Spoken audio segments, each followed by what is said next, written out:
नमस्कार, स्वागत है आपका न्यूज़ 19 में। मैं पुलकित सक्सेना आप लोग के साथ। आइए एक नज़र डालते हैं राजधानी जयपुर की ओर। आपको बता दूं, राजधानी जयपुर में कृष्णा सरोवर वेलफेयर सोसाइटी धौलाई में कॉलोनी की समस्या को लेकर के कॉलोनी वासी बहुत परेशान हैं। साथ ही चुनाव की प्रक्रिया भी नज़दीक आ रही है। इसी को लेकर के कोषाध्यक्ष पद के उम्मीदवार अनिल गुप्ता ने कॉलोनी की सभी समस्याओं के समाधान करने की बात कही। आइए एक नज़र डालते हैं इसी रिपोर्ट की ओर। कृष्णा सरोवर वेलफेयर सोसाइटी, जिसको कृष्णा सरोवर कॉलोनी के नाम से जाना जाता है, वहाँ पे यानी कॉलोनी के चुनाव दोबारा से किया जा रहा है। ऐसा क्यों? आइए हम ज़्यादा जानकारी के लिए हमारे साथ है जो अभी चुनाव में भी खड़े हैं, कृष्णा सरोवर वेलफेयर सोसाइटी के यानी मेंबर भी रहे हैं, अनिल गुप्ता जी, जिनका चुनाव चिन्ह टेबल मैंगो है। तो गुप्ता जी, आपने कैसे सोचा कि मैं चुनाव लड़ूं और क्यों लड़ूं? कुछ एक कारण ऐसे बन गए हमारे साथियों की वजह से ही कि मैं जब उन साथियों का इतना ज़बरदस्त सपोर्टर रहा हूँ और मैं भी कॉलोनी में पिछले 6 साल से बहुत सक्रिय हूँ। हर प्रकार से इस कॉलोनी की 70% जगहों पे, चाहे वो सामाजिक काम हो, चाहे वो धार्मिक काम हो, चाहे वो कहीं किसी डिपार्टमेंट में जाना हो, चाहे कॉलोनी से संबंधित कहीं भी कोई आवश्यकता पड़ी हो, मैं 70% जगह पे करीब मैं मौजूद रहा हूँ। उसके बावजूद मेरे अपने ही साथियों ने मेरे को किसी प्रकार का कोई तवज्जो नहीं दिया, मेरे से किसी प्रकार की कोई राय नहीं करी, मेरे को किसी प्रकार का कुछ नहीं बताया। उनके पिछले 1.5 महीने से 2 महीने से उनके मनों में कुछ अलग ही चल रहा था, लेकिन हमारे से उस बात को छुपाया गया और हमारे से उस बात की कोई चर्चा नहीं करी गई। जबकि मुझे तो कोई चुनाव लड़ने का शौक ही नहीं है, लेकिन उन्होंने ऐसा मेरे को मजबूर कर दिया कि मुझे चुनाव में उतरना पड़ा। तो गुप्ता जी, इसमें ये भी है कि आप भी समझते हैं, मैं भी जानता हूँ, आम पब्लिक भी जानती है और कृष्णा सरोवर वासी भी जानते हैं, अगर आप कितने भी महंगे सोफे लेके आ जाओ, जिनके बीच में अगर टेबल ना हो तो सोफे की कोई वजूद भी नहीं है, बिल्कुल ना कोई शोभा बनती है। बिल्कुल। तो आपका ये चुनाव चिन्ह किस तरीके से, क्या आपने चुना या किस तरीके से? ये चुनाव चिन्ह हमें चुनाव अधिकारी के द्वारा आवंटित किया गया है, लेकिन चुनाव अधिकारी ने हमारे को जो टेबल दिए, बहुत बहुत धन्यवाद उनका। क्योंकि अपन जो काम करेंगे तो उस काम करने के लिए अपने को टेबल भी चाहिए होती है। ठीक है, अपन फील्ड वर्क में तो जाएंगे ही जाएंगे, लेकिन अल्टीमेटली यदि हमारा कहीं कोई ऑफिस बनता है या हम घर से भी अगर काम करते हैं, कि कॉलोनी का मामला है, तो हमारे को ऐसा कोई ऑफिस की आवश्यकता नहीं, घर से भी काम कर सकते हैं। तो घर से काम करने के लिए भी हमें टेबल तो चाहिए ना।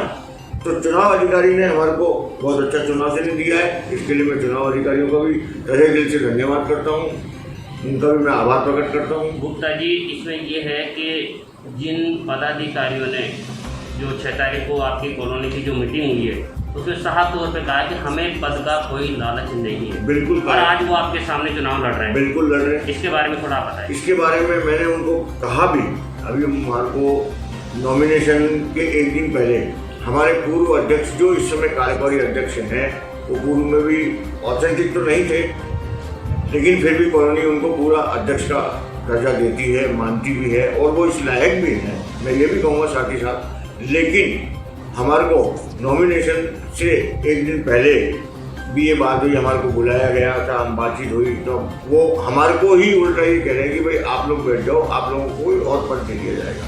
जबकि मेरे सामने जो प्रतिद्वंदी है वो पूर्व में भी इस कॉलोनी वेलफेयर सोसाइटी में एक अच्छे पद पे काम कर चुके हैं, और जो हमारे चुनाव अधिकारी आए थे उन्होंने भी बिल्कुल बाकायदा ये बात हमारे को कह के गए थे, वो अध्यक्ष महोदय के और सारे कैंडिडेटों के सामने ये बात वो कह के गए थे कि साहब देख लो, आप ऐसा करो कि पुराने जो हैं उनको रहने दो और नयों को आप चांस दो, मौका दो, और अगली बार इनको मत मौका देना और नयों को मौका देना। इससे आपकी कॉलोनी में क्या है कि सौहार्द बना रहेगा, आपसी भाईचारा बना रहेगा, प्रेम बना रहेगा। लेकिन हमारे अध्यक्ष महोदय ने हमसे किसी भी प्रकार की कोई राय नहीं करी, कोई बात नहीं करी, उल्टा वो हमारे को बैठाने के लिए बोल रहे हैं। तो फिर हमारे भी एक प्रतिष्ठा का सवाल हो गया, क्योंकि देखो साहब, आप भी सब समझते हैं, मैं आप लोगों से हाथ जोड़ के निवेदन कर रहा हूँ, जब मैं 6 साल से पूरी कॉलोनी इस बात की गवाह है, मेरे को सब बाकायदा, कोई नाम से जाने या ना जाने, लेकिन शकल से मेरे को 60, 70, 80% इस कॉलोनी नागरिक जानते हैं कि मैंने सेवाएं इस कॉलोनी को दी है या नहीं दी है, और वो भी निस्वार्थ भाव से दी है और तन मन धन तीनों चीज़ से दी है। जहाँ भी कभी मेरे को कुछ मालूम पड़ा या मेरी कोई आवश्यकता हुई, वहाँ करीब मैं 60-70-80% जगहों पे मौजूद भी रहा हूँ और समस्याओं को सुलझाने के लिए कई डिपार्टमेंटों में भी हमारे अध्यक्ष महोदयों के साथ, हमारी पूर्व कार्यकारिणी के सदस्यों के साथ मैं वहाँ गया हूँ। अब उसके बावजूद भी यदि हमको हमारी कॉलोनी के जो अध्यक्ष महोदय हैं, कार्यकारी अध्यक्ष महोदय हैं अभी से, उनने हमारे से कोई राय भी नहीं करी, कोई चर्चा भी नहीं करी, तो देखो साहब दिल तो दुखता ही है ना, क्योंकि अब आज अगर हम निस्वार्थ भाव से सेवा कर रहे हैं और हमारे अध्यक्ष का हम पूर्व में पूरा सपोर्ट करते आए, उनकी आपसरी में यदि किसी से कोई बात भी हुई है तो भी हमने मध्यस्थता करने का पूरा प्रयास किया है, पूरी कोशिश करी है। हमने अभी जनरल बॉडी की मीटिंग में भी ये सारी बातें कही थी, लेकिन अब अगर उनके आपसरी में कोई समझौता हुआ ना हुआ, उसमें कोई भी मध्यस्थ आदमी क्या कर सकता है।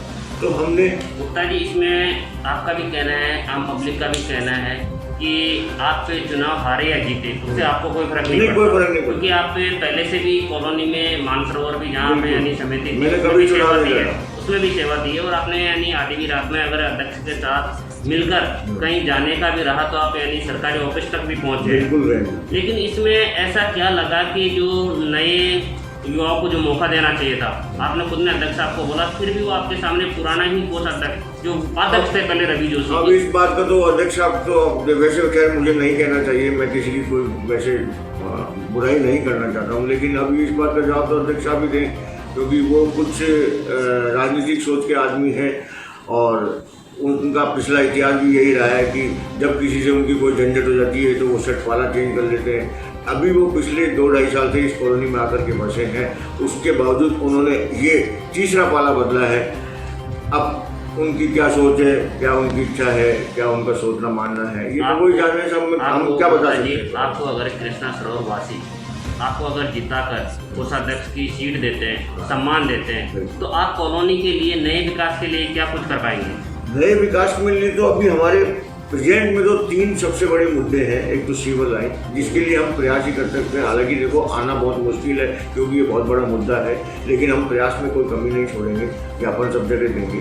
दूसरी बात, हमारे बिल्कुल बराबर की कॉलोनी जो है पत्रकार कॉलोनी, जो पूरे जयपुर में भी फेमस है, उस पत्रकार कॉलोनी तक में बिशलपुर की पाइपलाइन आई हुई है, तो उसके लिए हमने पहले भी विज्ञापन दे चुके हैं और भी देंगे और भी प्रयास करेंगे।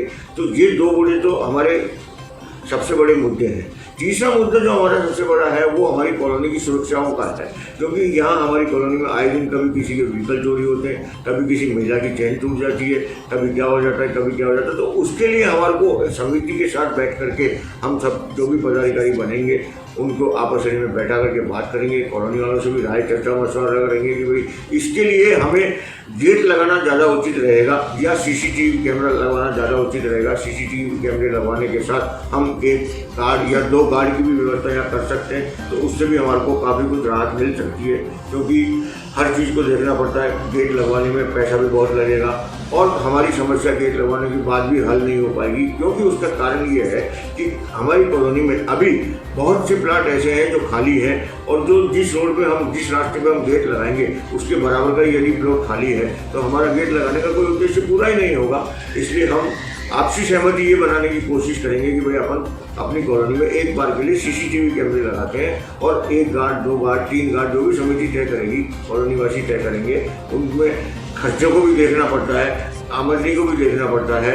उन सब चीज़ों को मद्देनजर रखते हुए जो भी हमारा सर्वसम्मति से निर्णय होगा वो लिया जाएगा और हम उसके लिए प्रयास करेंगे। तो फिलहाल तो हमारे ये 3 बड़े मुद्दे हैं। उसके अलावा साथ ही साथ तीनों के साथ एक चौथा भी इसमें बहुत बड़ा मुद्दा है कि यहाँ पे आने जाने के लिए सरकारी बसें नहीं है, जो बस स्टैंड धोलाई बस स्टैंड के नाम से जाना जाता है। तो आप इसमें भी कुछ करेंगे? परिवहन मंत्री मेरे पास किस्मत की बात है कि मेरे पास वो कटिंग नहीं है राजस्थान पत्रिका की।